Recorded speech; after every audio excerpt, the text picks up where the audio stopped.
Армысыздар, аса қадірменді біздің көрермендер, құрметті дәстүр студиясының тұрақты көрермендері, әлеуметтік желі қолданушылары. Өздеріңіз білетіндей, осы жыл басында өздеріңіздің қолдауларыңызбен осы руханият орталығының жанынан дәстүр студиясы ашылған. Дәстүр студиясында біз өздеріңізге белгілі әртүрлі тақырыпта, дін мәселесінде, ұлттық құндылықтар тақырыбында әр саланың өкілдерімен сұхбат жүргізіп келе жатырмыз. Бүгін арнайы осы халық қалаулылары мәслихат депутаттарының төрағасы елеусіз Қабылан Жамалбекұлын арнайы қонаққа шақырып отырмыз. Яғни бүгінгі таңдағы қоғам өміріндегі мынау біздің дін мен дәстүріміз біте қайнасқан уақытта біздің ұлттық құндылықтарымыз тақырыбында біз сөз қозғасақ деп ойлап отырмыз. Құрметті Қабеке, қош келдіңіз. Жалпы бірінші сұрақ бұл алдыменен өзіңіз туралы жалпы қоғам өміріндегі қызметіңіз жайлы қысқаша айтып өтсеңіз. Енді қысқаша айтқанда, қала және қоғам өмірінде белсене араласып, халық пен биліктің ортасындағы алтын көпір, және де осы қаладағы кемшіліктер мен қиыншылықтар туындап отса, соны ертерек бітіруге тырысамыз. Және де осы қазақтың ұлттық салт дәстүрін, әдет ғұрпын дәріптеу, ол да бірге алып жүріп жатырмыз. Құрметті көрермендер, жалпы Қабылан Жамалбекұлы жаңылыспасам 3 шақырылымда қалалық мәслихаттың депутаты болды. Міне 8 шақырылымда қалалық мәслихаттың төрағасы болып, депутаттар бір ауыздан сайлап, осы қаладағы өзекті өткір мәселені қала атқарушы билігімен бірге біте қайнасып, осы қоғам өміріндегі өзекті мәселені талқылап келе жатқан азаматтардың бірі. Сондықтан жалпы Қабылан Жамалбекұлы, келесі сұрағымыз, жалпы бүгін қоғамдағы өзекті мәселе, жалпы дәстүр құндылықтар. Әр мемлекеттің өзінің салт дәстүрі болады, әдет ғұрпы болады. Яғни енді сіздің ойыңызша бүгінгі қазақстандық қоғамда ұлттық құндылықтар жалпы қандай рөл атқарады деп ойлайсыз? Осы жөнінде бір айтып өтсеңіз. Енді өздеріңіз білесіздер, қазіргі біздің ата-бабамыздың өзі уақытысында үш-ақ нәрсемен осы еліміз тәрбиелеген. Ол ұят болады, Құдайдан қорқу керек, және де обал болады деген. Сол себепті осы үш-ақ нәрсемен осы ата-бабаларымыз тәрбиелеп өте биік деңгейге жеткен. Қазіргі таңда да осы салт дәстүрімізді қолдап қуаттап отыратын болсақ, біз үлкен дәрежеге жетеміз әлі де. Сол себепті алайда бірақ қазіргі келеңсіз сырттан кірген жаңағы басқа елдің салт дәстүрі кіріп, шамалы осындай бір келеңсіз оқиғалар болып жатыр. Сол себепті біздің ата салт дәстүріміз тұнып тұрған тәрбие, тұнып тұрған өнер, тұнып тұрған енді жаңағы келешекті ойлайтын, бала-шағаны ойлайтын сондай зат деп ойлаймын енді. Бүгінгі қоғамда дәстүрімізді сақтау, оны келер ұрпаққа осы рухани ұлттық құндылықтың мұртын бұзбай жеткізу біздің өнегелі парызымыздың бірі. Жалпы енді менде мынандай сұрақ бар. Мәслихат депутаты ретінде қала өміріндегі ұлттық құндылықтарды сақтау мен дамыту бағытында әлде де мынандай жобалар, мынандай бастамалар жүзеге асырылса деген ойыңыз бар ма осы жөнінде бір?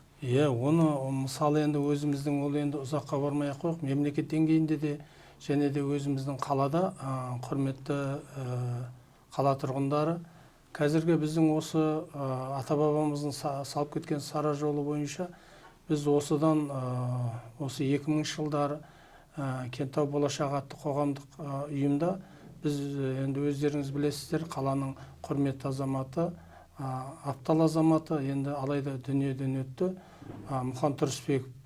Біз сол қоғамдық ұйымда жүріп, енді баланы тәрбиелеу бесіктен дейді ғой. Сол себепті біз сол кезде мектептерді аралап, сол мектептерде жастарды осы ұлттық салт дәстүр мен әдет ғұрыпқа тәрбиелеп, оларға біз сұхбат жүргізіп, жаңағы мынау кездесу өткізіп, сөйттік, мектеп араладық, балабақша араладық. Сол енді ол да бір осы біздің салт дәстүріміздің о жерде де енді осы біз кездесу кезінде оқушы балалар бұрын соңды естімеген, енді ол күнделікті семья болғаннан кейін айтыла бермейді ғой. сол біреу айтады, біреу айтпайды. Бірақ соның ішінде естіген оқушылар өте дұрыс екен деп қабылдап, мынау енді біздің келешегіміз ғой деп жатыр да.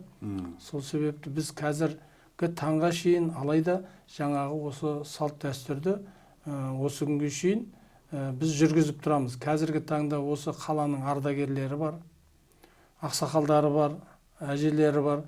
Солармен мектептерді, колледждерді аралап, біз сол кісілерге осы ол жерде де енді көп тақырыпта біз жүреміз. Ол тақырыптың бірін былайша айтсақ болады, ол жаңағы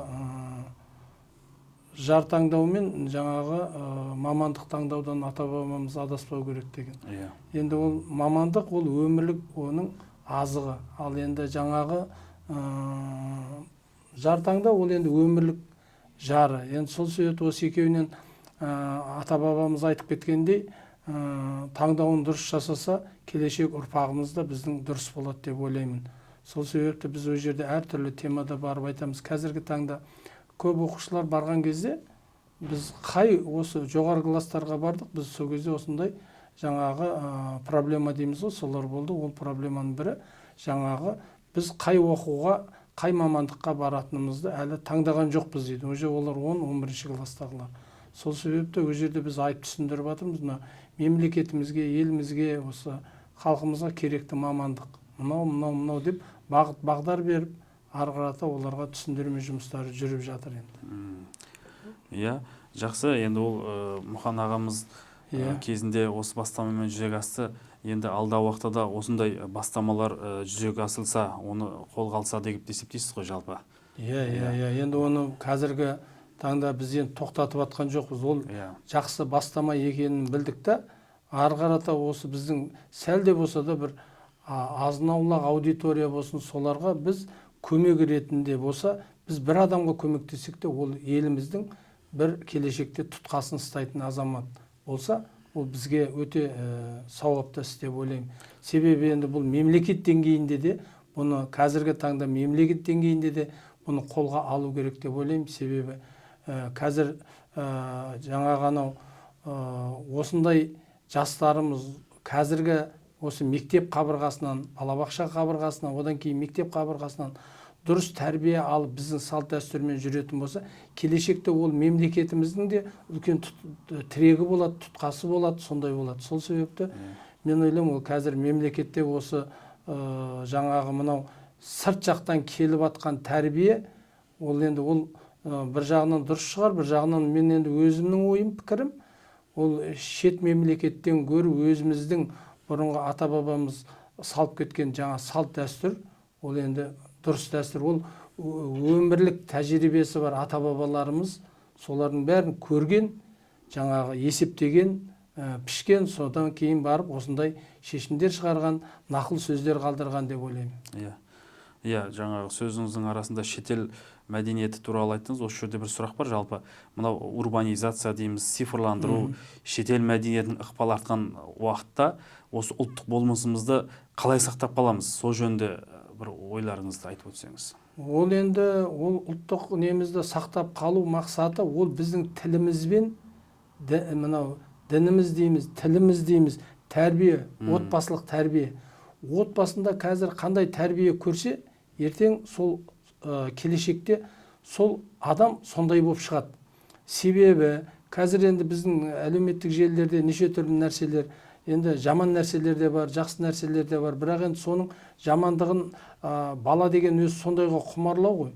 Жаңағы запретный плод сладкий дегендей, орысша айтқандай, олар сондай жаман нәрсеге құмарлау болады. Сол себепті менің айтатыным, отбасымызда тәрбиелеу керек. Отбасындағы тәрбие, тілімізді, дінімізді, солардың бәрін сақтап отырсақ, ол келешекте, ол жаңа сіздің айтқандай, сақтап қалуға болады өзіміздің жаңағы тілімізді, дінімізді, тәрбиемізді деп ойлаймын.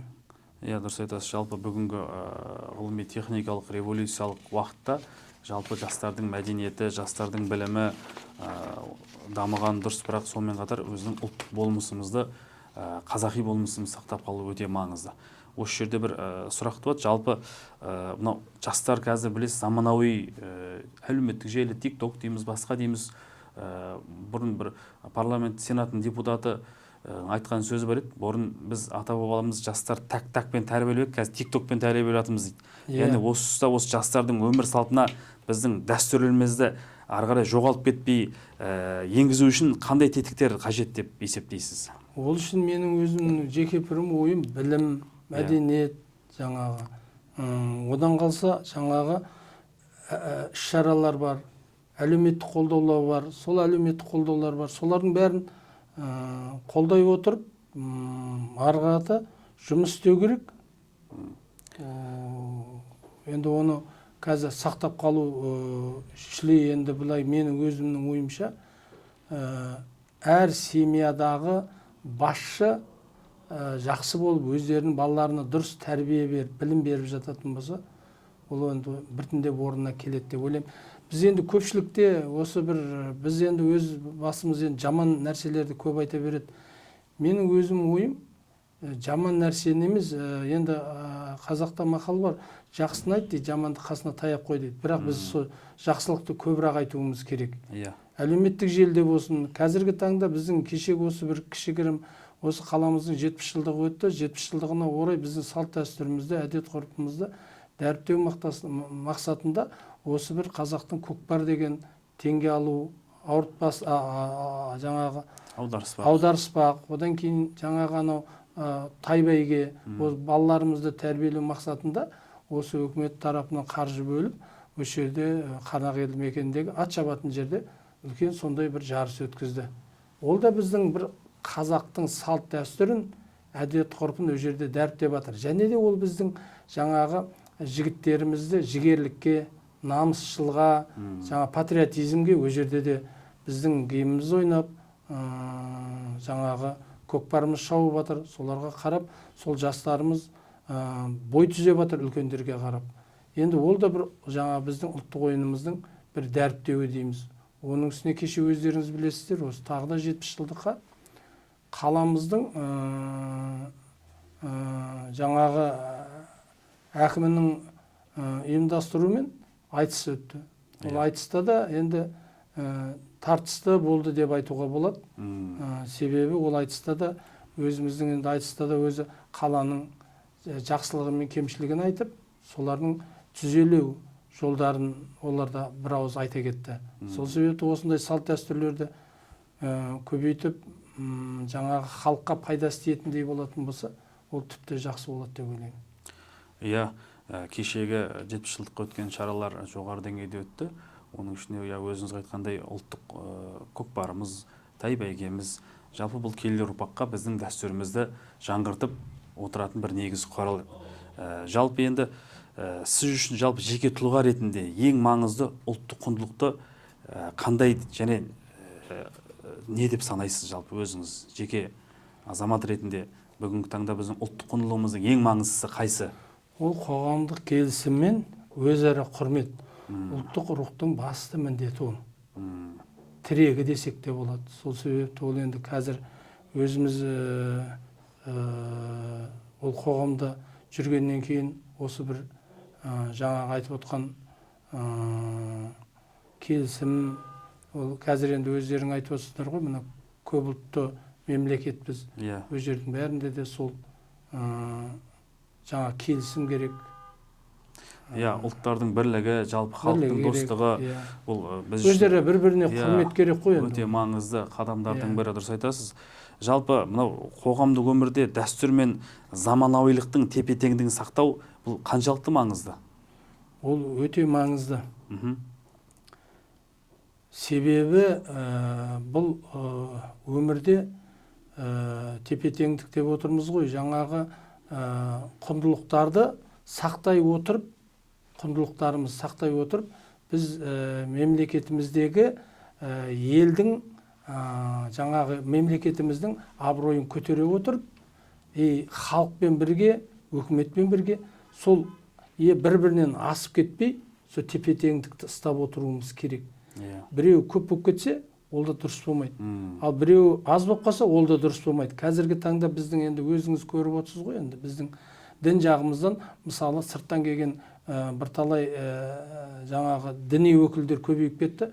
ол да тепе теңдік емес. Соның көбейгені біраз біздің қазақ жігіттерінің арасында сол тартылып кеткендері бар. Солардың бәрі міне тепе теңдікті дұрыс ұстамағанның кесірінен. Және де жаңағы біздің осы салт дәстүріміздің осындай сіздердікіндей телеарнада, дәстүр деген телеарнада мысалға айтылып, көбірек айтылып, осындай жеткізіп жататын болса, олар енді ояққа бұрылып кетпес еді, көбеймес еді. Барлық жерде тепе-теңдікті ұстау керек деп ойлаймын. Иә, өте орынды. Өйткені ұлттық дәстүрімізді жоғалтпай, қастерлі ислам дінімізді бойына сіңірген қазақ халқының келешек осы жастары жалпы дін мен дәстүр құндылықтарымен бірге өзіміздің дәстүрлі ханафи мазхабында дінімізді ұштастыра отырып келешек жастар тәрбиелесек, ол өте бір дұрыс тепе-теңдегі дүние болып саналады деп ойлаймыз. Өте дұрыс. Иә. Жалпы мынандай мен мәслихат депутатысыз, саяси шешім, жалпы оның ішінде қаланың бюджеті бар, қаланың өзекті мәселесін қарау кезінде ұлттық мүдде мен рухани құндылықтарының ескерілуі жүзеге аса ма жалпы? Мәслихат шеңберінде жалпы осы шешімдер қабылдап жатасыздар. Сол кезде қаланың тарихын сақтап қалсақ, қаланың бір қас келбеті, сондай сияқты ауылдардың тарихы ескеріліп ұмыт болмай қалса деген сияқты маңызды мәселелер көтеріле ме деген сияқты сұрақ қой. Иә, енді оны былай қылып айтсақ та болады оны. Бізде енді мәслихатта бұл мәселе бойынша өте біз өзіміздің әріптестеріміздің арасында көп талқыланып отырады. Қазіргі таңдағы мынау өздеріңіз білесіздер, биыл осы жерден өзіміздің осы жердегі аптал азаматымыз Сақмәулинқұловтың атына көше берілді. Ол да енді біздің осы жердегі еңбегі сіңген осы қаланың тұруына, осы өс өркендеуіне үлкен үлес қосқан азамат ол кісі де. Одан кейінгі мына көше мәселелері бойынша бізде де енді биыл осы Байылдыр елді мекенінде сол баяғы Володарский, Плечехов деген сол көшелердің бәрін ауыстырылды. Кутуз көшелері. Себебі енді қазіргі таңда біздің өзіміздің ата-бабаларымыздың аты бар, бірақ осындай сол кісілерге лайықты көше берілмеген уақытысында. Қазір енді осы қалалық облыстық жаңағы ономастика бөлімімен келісе отырып, сол жерде кірген жаңағы мынау зиялы қауымдардың аттары кірген кітапша бар. Сол кітапшаның ішінде сол азаматтардың аттары қойылды. Одан кейін енді мына салт дәстүр бойынша кешегі жаңа айтып кеттім ғой, бір мәселе бойынша кешегі айтқанымыз біздің ол осы мәслихаттың қолдауымен өтті кешегі салт дәстүр көкпарымыз. Өте дұрыс. Одан қалса да біз өз жердегі осы іс-шараларда көбінесе осы қазақи салт дәстүрдің киімдерін киіп әжелеріміз мысалға соларды мысалы келешек ұрпақтарға дәріптеп жатады. Ол да бір мынау тәрбиелік көрінісі бар. Рахмет. Мынау енді бізде мынандай сұрақ бар. Жалпы жаңағы мәслихат сессиялары тұрақты түрде өтіп жатады. Тұрақты комиссия депутаттарының отырыстары болып жатады. Жалпы мынау ұлттық бірегейлікті нығайтуда жергілікті өзін-өзі басқару органдары ол біздің мәслихаттарымыз. Соның ішінде жалпы осы мәслихаттың жалпы ұлттық бірегейлікті сақтаудағы бір рөлі қандай? Және де осы мәслихат отырыстарында біздің ұлттық стильде киініп келіп сессиялар өткізсеңіздер қандай бір керемет болатын еді деген сияқты ойымыз бар. Бұған қалай қарайсыздар? Өте дұрыс ол. Себебі қазір енді өзімен бір жағынан ұсыныс істеп отырмын осыдан мысалы. Енді осы әлеуметтік желідегілер енді естиді ғой. Осы қазіргі таңда медаль беріп жатыр ғой көп жерлерде. Сол медальді берген енді көбінесе ол сандықтама или жаңа бір чемоданның ішінде ме жатады. Сол себепті соларды жаңа сіз айтқандай қылып, жаңағы дәріптеп бір күнде белгілеп, мынау сол күнге адам өзінің істеген еңбегімен алған төс белгілерін киіп, жаңағы бір күніміз бар ғой, мынау амандасу, сәлемдесу деген. Сол күндерге қойып, сондай бір белгі жасаса деп отырмыз. Және де енді ол біздің киімді қазір енді біз өзімізде киеміз. Бүгін енді мына келгеннен кейін әлеуметтік желіге шығатын болғаннан кейін бұлай енді киініп келдік. А так былайша біз өздеріміз қазақи нақышта істелінген шапандарымыз бар. Шапан болсын, басқа болсын, енді біз киеміз енді. Иә, жалпы өзіңізді ұлттық киімде байқаймыз шараларда. Жоқ, мен айтып жатқан мынау мәслихаттың отырыстарында бір тұрақты түрде бір 90 сайын ба бірде киініп келіп бір депутат ретінде барлығымыз төсбелгі тұрса, немесе міндетті түрде шапан болмаса да ұлттық бір нақыштағы бір белгісі бар дүниелер болса, иә, ол жалпы сіздер Кентау қалалық мәслихат депутаты ретінде басқа аудандарға үлгі болатын едіңіздер деген сияқты ой ғой. Енді оныңызды енді дұрыс айттыңыз. Мен енді Құда қаласа келешекте ескеріп, әріптестерімен келісіп, ол бір қиын нәрсе емес, ол болатын нәрсе деп ойлаймын.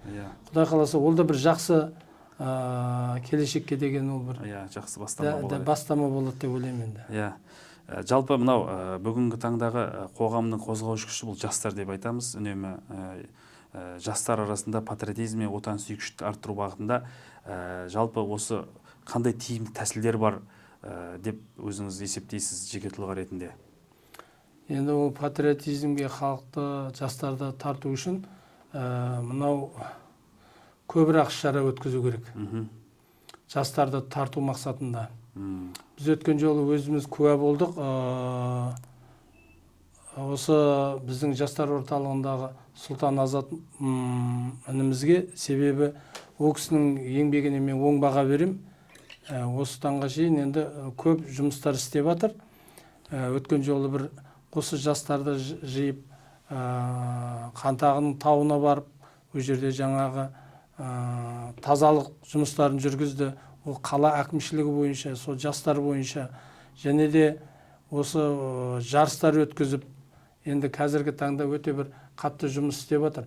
Бірақ сол жұмыстарды көбірек өткізу керек.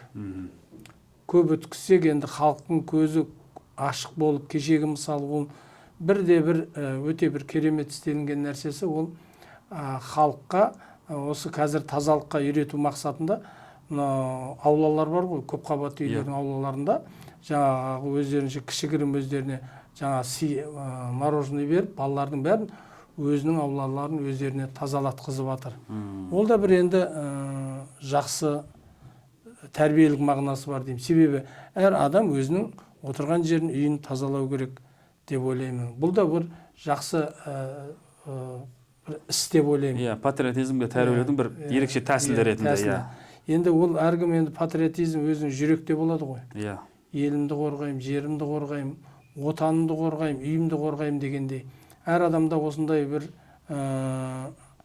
жүрегінде осындай зат тұратын болса, жаңағыдай құлшыныс. Сол кезде уже біздің қаламызда одан сайын жылдамырақ көгереді деп ойлаймын. Өте орынды. Енді бізде жалпы ұлттық құндылықтарды сақтау бұл тек мәдениет саласының емес, жалпы мемлекеттік саясаттың да өзегі болуы тиіс деп есептейсіз ба деген бір сұрақ бар. Себебі ұлттық құндылықтарды тек мынау мәдениет өкілдері немесе осындай руханият орталықтар емес, жалпы мемлекет деңгейінде қолдап қуаттасақ, ол жалпы өзекті бір маңызды дүние болар еді ғой. Әлбетте ол, әлбетте ол қазіргі таңда мемлекетке ол керек нәрсе ғой. Себебі ол қазір мемлекет, ол жаңағы мына салт дәстүр, әдет ғұрыпқа қарамаса, ол басқаша жүрсе, халық басқаша жүрсе, ол дұрыс болмайды деп ойлаймын. Себебі қазір енді ол мемлекетіміз ондай деп жасап отырған жоқ. Мемлекетіміз осы салт дәстүр мен әдет ғұрыптарды телеарналарда, әлеуметтік желілерде жиі көріп тұрамыз. Ол енді президентіміздің өзі де мысалы осы қазіргі таңда мынау биыл ассамблеяның 30 жылды ғой енді.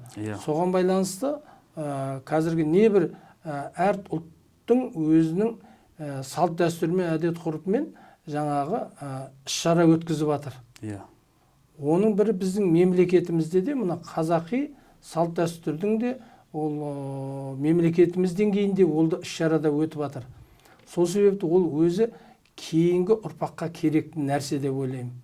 Себебі ол мемлекет деңгейінде бұны қолдамаса, ол жергілікті деңгейде қолданғанымен жоғарыдан соған көмек болмайтын болса, онда ол ары қарата басады деп ойламаймын. Сол себепті мемлекет деңгейінде қолдап, ары қарата оны дәріптеу керек.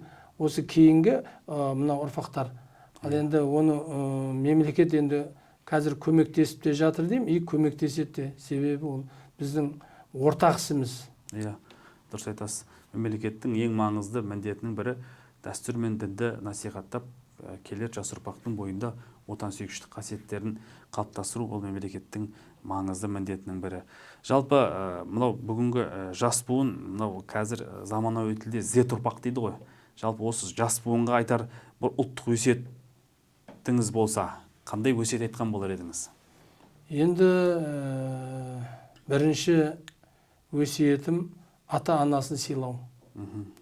Ата-анасын сыйлау, елді сыйлау, мынау қоршаған ортаны, сонда ғана ол ұрпақ, келешек ұрпақ, жақсы ұрпақ болып шығады деп ойлаймын. Отанын сүйсе, ата-анасын сүйсе, осы еліміз үшін, жеріміз үшін аянбай жұмыс істесе, сол ұрпақ келешек ұрпақ. Менің ұсынысым осы. Себебі отанды сүю үшін білім де керек. Отанды сүю үшін жұмыс істеу керек. Отанды сүю үшін ол ата-анасын құрметтеу керек. Сонда ғана ол келешек ұрпақ біздің тәрбиелі ұрпақ болады деп ойлаймын. Иә, өте орынды. Мынау жалпы еліміздің келешегі, Қазақстанымыздың келешегі біздің жас ұрпағымыз. Олар әрине сіз айтқандай тәрбиелі, иманды, діни құндылықтарға бай, тура жолды білетін, жалпы салиқалы ұрпақ болса, біздің мемлекеттің де дамуы алдағы кезеңде өте қарқынмен дамиды деп есептейміз. Жалпы болашақта мына ұлттық құндылықтарымызды әлемге таныту үшін қандай бағыттар қажет деп есептейсіз жалпы осы тұста? Бір айтып өтсеңіз. Енді қазіргі таңда біздің өздеріңіз көріп отырсыздар, Қазақстанның қазіргі президентіміздің небір алпауыт мемлекеттердің қатарына шықпасақ та, қазір солардың енді о кісілер бізге бір бас иетіндей, бір біздің Қазақстанымызды мойындайтындай мемлекет болып тұр. Ол біздің қазіргі таңда президентіміз Қасым-Жомарт Кемелұлының арқасы деп ойлаймын. Себебі мына тұрақтылықты, жаңағы мынау соғыс жоқ, оның үстіне мынау қазіргі еліміз нық қадаммен алға басып келе жатыр. Экономика бойынша, идеология бойынша да, барлық мәдени жағынан да жай аяғын нық басып Қазақстан көтеріп келе жатыр. Енді қазіргі Қазақстанға біз енді өз тарапымыздан қолдау білдіруіміз керек. Сіздер боп, біздер боп. Енді еліміз қазір гүлдену үшін, көркею үшін жұмыс істеу керек. Бүгінгі мынау әдет ғұрып дәстүр телеарнасына келген кезде мен айтам, қазір енді көпшілік әлеуметтік желіде көп отырады ғой, бірақ енді біздің тәлім тәрбиені осы кітаптан оқыса, Абайдың жаңағы 45 сөзі бар. Сол кісіден оқыса, сол кітаптарды, Абайдың кітабын, Мұқағалидың кітаптарын бәрін оқитын болса, Мұхтар Әуезовтің кітаптарын оқитын болса, сол жерде дәстүрдің бәрі тұр. Солардан ауытқымай, соларды мына жүрегіне сіңірсе, ол енді мен ойлаймын өзім, келешек ұрпақ дұрыс болады деп. Бірақ енді соның бәрін құрметті келешек жастар, жаңағы осы өзіміз жақсы боламыз десек, мемлекетіміз жақсы болсын дейтін болсаңыздар, аянбай жұмыс істеу керек, ерінбеуіміз керек. Кешегі осы президентіміздің айтқан бағыт бағдарын ары қарата біз боп, сіз боп жалғастыруымыз керек. Сонда ғана біз мықты алпауыт мемлекетке айналамыз. Құрметті әлеуметтік желі қолданушылары, біздің дәстүр студиясының көрермендері, жалпы бүгінгі тақырып ол мынау қоғамдағы осы ұлттық құндылықты дәріптеу, қастерлеу, жастарды отансүйгіштікке баулу, өзіңіз айтқандай табиғатты аялау, келешек ұрпақтың негізгі міндеттері. Бұл мынау өзіңіз айтқандай жаңағы ел президенті Қасым-Жомарт Кемелұлы Тоқаевтың саясатымен қазір әлемдегі геосаяси жағдайда біз осы білімді болып, білікті болып, дәстүрімізді сақтап, осы 21 ғасырдағы көшбасшы мемлекеттердің қатарына қосылуға бар үлес жігерімізді қосамыз деп есептейміз. Құрметті Қабылан Жамалбекұлы, арнайы уақытыңыз бөліп келіп осында осы жас ұрпаққа, әлеуметтік желі көрермендеріне осы дәстүр мен ұлттық құндылықтарды дәріптеуде айтқан сүбелі сөзіңізге алғыс білдіреміз. Мәслихат депутаттары ретінде жалпы атқарып жатқан еңбектеріңізге зор құрметпен баға береміз. Осы қаламыздың әрбір мәселесіне бей-жай қарамай соны талқылап жатырсыздар, уақытқа қарамай соған саяси шешім қабылдап жатырсыздар. Сондықтан осы жолда жұмыстарыңызға табыс тілейміз. Рахмет.